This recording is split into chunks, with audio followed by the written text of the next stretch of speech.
Let's take a look at this heavy-duty 4-tier shoe rack that was sent to me by the manufacturer, but that never affects what I say in my reviews. And I'll get right to the point. No matter how heavy-duty you're expecting this to be, this shoe rack will exceed your expectations.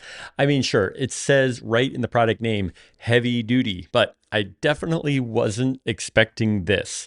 I doubt you can find another shoe rack that's built better than this one. The joints are welded and the bolt connections are solid. I'm sure this rack will be with us for a very long time. The frame is made of solid steel round and square tubes, and putting it together only takes about 10 minutes. And yes, they give you directions, but who needs those? Actually, I guess I did, because I started by accidentally installing the first shelf upside down. I believe it's supposed to be facing up on the side that's flat, so I unscrewed it and then flipped it over, and it was fine. I like how they ship the shelf with all the screws partially tightened into their respective holes.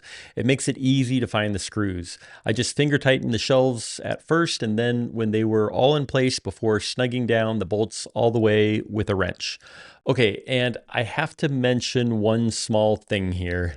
I really appreciated that they sent a two-sided wrench with the shoe rack. It was 14 millimeters on one side and 12 millimeters on the other. So that was amazing, except for the fact that the bolts were all 13 millimeters, but it was no big deal. I just grabbed a 13 millimeter socket wrench and ended up finishing faster than if they had sent me the 13 millimeter wrench in the first place. So just be aware that you'll need a 13 millimeter wrench or an adjustable wrench, which I'm pretty sure everyone has. The legs are solid and they're adjustable in case your floor isn't entirely flat. And it's much bigger than I expected. Not sure if that's good or bad. I guess it just depends on your situation, but look how tall it is. This reaches up to my hip. I figured it would be closer to my knee, but it's pretty enormous. And just in case you were wondering, it breezed through my rigorous proprietary shoe rack endurance test. It didn't collapse when I put the full weight of a single pair of Nikes on the rack. Well done. I hope this short video has been useful in your shoe rack purchasing decision, and thanks for watching.